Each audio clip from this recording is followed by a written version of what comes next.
GO 49 వెంటనే రద్దు చేయాలి. 339 గ్రామాలు ఈ జీవో ద్వారా ఎఫెక్ట్ అవుతున్నాయి.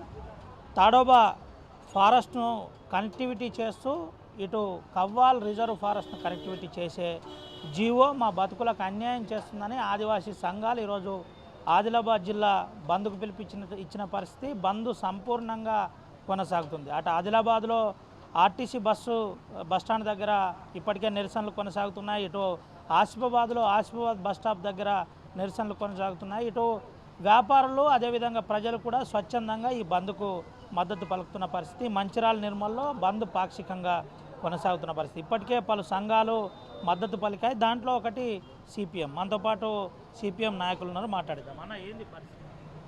ఈరోజు ఆదివాసీ సంఘాలన్నీ కలిపి ఉమ్మడి ఆదిలాబాద్ జిల్లా ఏజెన్సీ బంద్ను ప్రకటించడం అనేది జరిగింది. ఈరోజు బంద్ ఉమ్మడి జిల్లా ఏజెన్సీలో చాలా అద్భుతంగా బంద్ జరుగుతుంది. ఈ బంద్ ప్రధాన ఉద్దేశం ఏంటంటే మే 20వ తారీఖు రోజు ఈ రాష్ట్రాన్ని పరిపాలిస్తున్నటువంటి రేవంత్ రెడ్డి సర్కారు ఆదివాసీ గ్రామాలు, పేదలు నివాసం ఉంటున్నటువంటి గ్రామాలను లక్ష్యంగా చేసుకొని వాటిని ఖాళీ చేయించడం కోసం జీవో నంబర్ 49 తీసుకురావడం అనేది జరిగింది. ఇది అమలు జరిగితే 339 గ్రామాలు, 3 లక్షల ఎకరాల భూమిని ప్రజలు కోల్పోతారు. అందుకే ఇది ప్రజల యొక్క జీవన్మరణ సమస్యగా ఉంది. ఇది ఎందుకు తీసుకొచ్చిండ్రు అన్నప్పుడు కేంద్రంలో ఉన్నటువంటి బీజేపీ నరేంద్ర మోడీ ప్రభుత్వం ఆదివాసీలు, పేదలు నివాసం ఉన్నటువంటి ప్రాంతాలను ఖాళీ చేయించి ఆ భూములను, అడవులను కార్పొరేట్ సంస్థలకు అప్పగించడం కోసం చట్టాలు తీసుకొచ్చింది. ఆ చట్టాలను దొడ్డిదారిన అమలు జరపడం కోసము, వారికి ఎవరు సహకరిస్తే వాళ్ళ సహకారం తీసుకోవడం కోసము ప్రయత్నం చేస్తుంది. ఆ ప్రయత్నంలోనే నరేంద్ర మోడీకి లొంగిపోయి ఈరోజు రేవంత్ రెడ్డి సర్కారు ఈ జీవోను తీసుకురావడం జరిగింది. అందుకే ఆదివాసులు అట్లనే సిపిఎం పార్టీ మొదటి నుంచి పోరాటం చేస్తుంది. మొట్టమొదటిగా జీవో నంబర్ 49 రద్దు చేయమని చెప్పి పోరాటం స్టార్ట్ చేసింది సిపిఎం పార్టీ. అదేవిధంగా మంచిర్యాల జిల్లాలో అటు జన్నారము, దండపల్లి ప్రాంతాల్లో టైగర్ జోన్ పేరుతోని, అట్లనే ప్రాణహిత పరిహార ప్రాంతం వేవనపల్లి, కోటపల్లి, చెన్నూరి ప్రాంతాల్లో కృష్ణా జింకల ప్రాంతం అని చెప్పి, అట్లనే భీమారము, జైపూర్ ప్రాంతంలో మొసళ్ళ అభయారణ్య కేంద్రం పేరుతోటి మొత్తం ఈ ప్రాంతాల్లో ప్రజలు వెళ్ళకుండగా, వ్యవసాయం చేయకుండగా, ఊర్లు ఉండకుండగా అసలు జనజీవనాన్ని మొత్తం స్తంభింపజేసి గ్రామాలన్నింటినీ ఖాళీ చేయించేటువంటి పని జరుగుతుంది. ఇప్పుడు కృష్ణా జింకల అభయారణ్యం పేరుతోటి ఫారెస్ట్ అధికారులు ఆల్రెడీ ఆ ప్రాంతంలో మీరు ఎవరు అడవి ప్రాంతంలోకి వెళ్ళొద్దని చెప్పి హుకుం జారీ చేస్తున్నారు. వెళితే మీ మీద కేసులు పెడతామని చెప్పి అన్నారు. కానీ దీని మూలంగా మన చెన్నూరు కేంద్రంగా దస్లీ పరిశ్రమ ఉంది, పట్టు పరిశ్రమ ఉంది. 1000 మంది దాని మీద ఉపాధి పొందుతున్నటువంటి పరిస్థితి ఉంది. ఇప్పుడు అది కనుక అమలైతే 1000 కుటుంబాలు అక్కడ వీధిన పడాల్సినటువంటి పరిస్థితి వస్తుంది. అందుగురించి ప్రజల మీద కక్ష కట్టి అటు మోడీ ప్రభుత్వం, ఇటు రేవంత్ రెడ్డి ప్రభుత్వము వ్యవహరిస్తుంది. అందుకే ప్రజల తరపున ఈరోజు ఈ బంద్ జరుపుతుంది. సిపిఎం పార్టీ బంద్లో భాగస్వామ్యమైంది. సిపిఎం పార్టీ కూడా ఈ బంద్లో పాల్గొంటూ ప్రజల తరపున పోరాటాలు చేస్తుంది. ఈరోజు రేవంత్ రెడ్డి సర్కార్కి మేము చెప్పదలుచుకున్నాం, నువ్వు మోడీ పక్కన ఉండాలనుకుంటే మోడీ పక్కన ఉండు. ఈరోజు మోడీ దేశాన్ని అమ్మడానికి ప్రయత్నం చేస్తుండు, ప్రభుత్వ రంగ సంస్థలన్నింటినీ అమ్మేస్తుండ్రు. నువ్వు మోడీ సరసన ఉంటే తెలంగాణ ప్రజలు సహించరు. నీ ప్రభుత్వానికి మోడీకి ఎట్లా గుణపాఠం చెప్తుందో నీ కాంగ్రెస్ ప్రభుత్వానికి, నీ ప్రభుత్వానికి కూడా ప్రజలు గుణపాఠం చెప్తారు. జీవో నంబర్ 49 రద్దయ్యేంత వరకు పోరాటం చేస్తాము.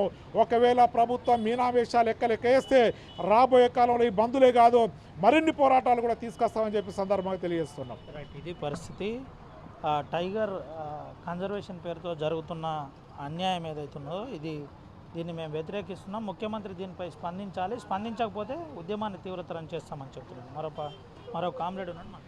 ఏంది ఈరోజు జీవో నెంబర్ 49 రద్దు చేయాలని మొత్తం గిరిజన ప్రాంతం అంతా బంద్ జరుగుతూ ఉంది. బంద్కు సిపిఎం పార్టీ మంచిర్యాల జిల్లా కమిటీ పూర్తి మద్దతును తెలియజేస్తూ బంద్లో పాల్గొన్న ప్రజలందరూ కూడా హక్కుల్ని సాధించే వరకు ముందుకెళ్లాలని చెప్పేసి వారందరినీ కోరుతా ఉన్నాం. మూడవసారి కేంద్రంలో అధికారంలోకి వచ్చిన బీజేపీ ప్రభుత్వం మొత్తం గిరిజనులందరినీ అడవులలోకి వెళ్ళి బయటికి పంపేటువంటి ప్రయత్నం కుట్ర చేస్తూ ఉంది. అడవులన్నింటినీ పెట్టుబడిదారులకి, అంబానీలకు, అదానీలకు అమ్మేటువంటి ప్రయత్నం చేస్తూ ఉంది.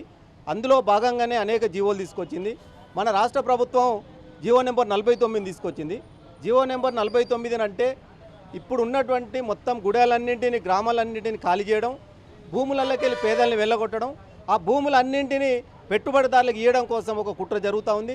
ఇది కనుక జరిగితే సుమారుగా ఒక 3 లక్షల ఎకరాల భూమి మొత్తం ప్రజలు కోల్పోతారు, లక్షలాది మంది ప్రజలు రోడ్డున పడతారు. అందుకనే ఈ రాష్ట్ర ప్రభుత్వాన్ని కానీ కేంద్ర ప్రభుత్వానికి హెచ్చరిస్తూ ఉన్నాం, ఇప్పటికైనా తమ విధానాలను మార్చుకోవాలని. ఏదైతే పేదల కోసం ఈ ఆదిలాబాద్ ఉమ్మడి జిల్లా జల్ జంగిల్ జమీన్ హమారా అనేటువంటి పోరాటం, రజాకారులకు వ్యతిరేకంగా పోరాడినటువంటి కొమరం భీం పుట్టినటువంటి గడ్డ, కొమరం భీం స్ఫూర్తితోటి ఈ భూమి మాది, నీళ్లు మాయి, అడవి మాది, దీన్ని రక్షించుకోవడం కోసం పెద్ద ఎత్తున పోరాటాలు చేస్తాం, అందరినీ కలుపుకొని ముందుకెళ్తామని చెప్పేసి ఈ సందర్భంగా సిపిఎం పార్టీగా తెలియజేస్తా ఉన్నాం. ఇది పరిస్థితి, అందరిని కలిపి ఐక్య పోరాటాల దిశగా ముందుకు పోతామని చెప్తున్న పరిస్థితి. చెప్పండి. అంటే ఇప్పటికే వాస్తవానికి ఈరోజు కేంద్ర ప్రభుత్వం కానీ రాష్ట్ర ప్రభుత్వం కానీ ఏదో గిరిజనుల అభివృద్ధి కొరకు కొన్ని వేల కోట్లు మేము ఖర్చు పెడతా ఉన్నాం, ఇలా గిరిజనులందరికీ కూడా ఇల్లు భూమి అన్ని ఇస్తూ ఉన్నామని చెప్పి ప్రభుత్వాలు చెప్తా ఉన్నాయి. కానీ ఈరోజు ఏం జరుగుతూ ఉంది వాస్తవానికి? ఈరోజు నిజంగా చెప్పాలంటే పనిచేసే వాళ్ళకి ఇలా గిరిజన గ్రామాలకి రోడ్లు లేవు, నీళ్లు లేవు తాగడానికి, కనీసం ఇండ్లు కూడా లేవు. మరి ఈ ప్రభుత్వం వచ్చిన తర్వాత ఏదో గత ప్రభుత్వం ఏమో డబుల్ బెడ్రూమ్ అంది, ఈ ప్రభుత్వం ఇందిరా ఇల్లు అంది. కానీ ఇప్పుడు ఏదైతే 49 జీవో అమలు చేసేటువంటి గ్రామాలు ఉన్నాయో, తండాలు ఉన్నాయో, ఆ గూడలల్లో ఇప్పటి వరకు కూడా ఇందిరా ఇల్లు శాంక్షన్ అయినా కూడా ప్రభుత్వం కట్టనివ్వట్లేదు, రోడ్లు శాంక్షన్ అయినా కూడా ప్రభుత్వం రోడ్లు వేయట్లేదు. కారణం ఏంటంటే ఈ గ్రామాలను అన్నీ తరలిస్తాం కాబట్టి ఇక్కడ అభివృద్ధి చేయొద్దని చెప్పేసి ప్రభుత్వం కుట్రపడుతూ ఉంది. మనందరం చూసినాం, ఛత్తీస్గఢ్ అడవులు కానీ మిగతా అడవులు, మహారాష్ట్ర అడవులు మొత్తం కూడా లక్షలాది ఎకరాల అడవులను ఆదాని అంబానీలకు ఈ బీజేపీ ప్రభుత్వం కట్టబెట్టింది. మళ్ళీ తెలంగాణలో అటువంటి ఏదైతే కొమరం భీం ఉమ్మడి జిల్లా అడవులను కానీ మొత్తం కూడా కేంద్ర ప్రభుత్వాన్ని కట్టబెట్టడానికి రాష్ట్ర ప్రభుత్వం ఈ కుట్రపడుతూ ఉంది. ఇప్పటికైనా ఇదేదో ఆదివాసీ పేదలకే ప్రజలకి అన్యాయం జరగట్లేదు, ఇక్కడ ఈ రాష్ట్రంలో ఈ దేశంలో ఉన్నటువంటి ప్రజలందరికీ అన్యాయం జరుగుతూ ఉంది. ఈరోజు ఏదో ఈ ఉమ్మడి ఆదిలాబాద్ జిల్లా బంద్కే పిలిపివ్వడం జరిగింది. ప్రభుత్వం స్పందించకపోతే, ప్రభుత్వం తన విధానం మార్చుకోకపోతే మాత్రం ఇది ఉమ్మడి ఆదిలాబాద్ జిల్లా బంద్గా మారదు, ఇది రాష్ట్రవ్యాప్త బంద్గా మారుతుందని చెప్పి ప్రభుత్వాలను హెచ్చరిస్తూ ఉన్నాం. ఇది పరిస్థితి. ఇది ఉమ్మడి ఆదిలాబాద్ జిల్లా కాకుండా ఇది రాష్ట్ర వ్యాప్తంగా మారే ప్రమాదం ఉంది, జాగ్రత్త పడాలి, ప్రభుత్వం వెంటనే స్పందించాలని చెబుతున్న పరిస్థితి. మా ఎస్ఎఫ్ఐ విద్యార్థి సంఘం ఈరోజు ఏదైతే ఆదివాసీ సంఘాలు జీవో నంబర్ 49కి వ్యతిరేకంగా ఏజెన్సీ బంధువు పిలుపునిచ్చిందో దానికి మేము పూర్తి మద్దతును తెలియజేశాం. ఎందుకంటే ఈరోజు ఆదివాసీలు ఇప్పుడిప్పుడే ముందుకొచ్చి చదువుకుంటున్న పరిస్థితి మనం చూస్తున్నాం. ఇప్పుడు వాళ్ళకు అడవులకు దూరం చేసే పరిస్థితిని కూడా ఈ కేంద్ర రాష్ట్ర ప్రభుత్వాలు తీసుకొచ్చినాయి. ఈ కేంద్ర రాష్ట్ర ప్రభుత్వాలకు మేము హెచ్చరిస్తున్నాం, ఒకసారి ఆదివాసీల పోరాటాలను ముందు మేము ఇది చేస్తామని చెప్పడం కాదు, గత పోరాటాలను చూడండి, జల్ జంగల్ జమీన్ అని కొమరం భీం అప్పుడే కొట్లాడినటువంటి పోరాటాల చరిత్ర ఉంది. ఆ చరిత్రను మళ్ళీ తిరిగి రాయాల్సిన అవసరాన్ని కూడా మేము తీసుకొస్తాం. కాబట్టి ఇప్పటికైనా కూడా స్పందించి కేంద్ర రాష్ట్ర ప్రభుత్వాలు ఈ జీవో నంబర్ రద్దు చేసి ఆదివాసీల హక్కులను కాపాడాలని ఎస్ఎఫ్ఐ భారత విద్యార్థి ఫెడరేషన్ మంచిర్యాల జిల్లా కమిటీగా కూడా మేము డిమాండ్ చేస్తున్నాం. ఇది పరిస్థితి. అయితే దీనికోసం కొంత నేను చెప్పే ప్రయత్నం చేస్తాను. ఇదివరకే ఆర్టీవీ చాలా స్పష్టంగా సంవత్సరం ముందు ఎప్పుడు ఈ వ్యవస్థ నడిచింది, 6 నెలల క్రితం మనం ఒక ఎక్స్క్లూజివ్ కథనాన్ని కూడా ప్రసారం చేశాం. అంటే 49 జీవో రాకంటే ముందు టైగర్ కన్జర్వేషన్ అనే ఒక ప్రపోజల్ ఏ విధంగా ఉంది, దాంట్లో ఒక ఐఎఫ్ఎస్ ఆఫీసర్ ఇదంతా చక్రం తింపిన పరిస్థితి, ఇదంతా కూడా కేంద్రం నిధుల కోసం రాష్ట్ర ప్రభుత్వాన్ని ఒప్పించి మరి ఇదంతా ఒక పెద్ద కథ నడిచిందని చెప్తుంది. అయితే దీంట్లో ప్రధానంగా మనం ఒకసారి చూసినట్టు కనుకైతే 1492 చదరపు కిలోమీటర్ల భూమిని ఈ జీవోలో ప్రపోజల్ పెట్టిన పరిస్థితి. దీంతోపాటు 1,49,288 హెక్టార్ల భూమి, అంటే దాదాపుగా 3,50,000 పైచిలకు ఎకరాల భూమిని ఇటు దీని పేరు మీద తీస్తున్నారు. దీంట్లో 339 గ్రామాలు ఆదివాసీ గ్రామాలు ఉన్నాయి. ఆదివాసీ గ్రామాలే కాదు, గిరిజనేతర గ్రామాలు కూడా ఉన్నాయి. దీంట్లో ప్రధానంగా అటు తిప్పేశ్వర్, తాడోబా తిప్పేశ్వర్ని కనెక్టివిటీ చేస్తూ కవ్వాల్ అభయారణ్యాన్ని కనెక్టివిటీ చేస్తారు. ఈ కవ్వాల్ అభయారణ్యంలో పులుల సంచారం ఉందని చూపెట్టడానికే ఇది ఒక పెద్ద కుట్ర అని అప్పట్లో ఆదివాసీ సంఘాలు చెప్పిన పరిస్థితి. కవ్వాల్ అభయారణ్యం 2012లో జరిగింది. ఎప్పుడైతే వరుసగా 12 సంవత్సరాలు పురి కదలిక లేకుంటే వెంటనే ఆ టైగర్ క్యారిడార్ను తీసేయాలని అప్పట్లో కొన్ని ప్రజా సంఘాలు కూడా ఆరోపించిన పరిస్థితి. అయితే ఎక్కడా ఇది జరగలేదు. కానీ ఇప్పుడు కొత్త సినిమాను చూపెట్టే ప్రయత్నం ఈ 49 జీవో కింద జరిగింది. ఇదంతా కూడా నేషనల్ కన్జర్వేషన్ కిందికి నేషనల్ ఫారెస్ట్ అధికారులతో పాటు రాష్ట్ర అధికారులు కూడా పూర్తి స్థాయిలో దీంట్లో ఉన్నారు. దీంట్లో ఒక రాష్ట్ర ప్రభుత్వమో కేంద్ర ప్రభుత్వమో భాగస్వామ్యం కాదు. దీంట్లో ప్రధానంగా స్థానిక ఎమ్మెల్యే నుండి, మళ్ళీ చెబుతున్నాను, స్థానిక ఎమ్మెల్యే నుండి అటు మంత్రి వరకు, మంత్రి శాఖ ఎవరైతే ఫారెస్ట్ శాఖ మంత్రి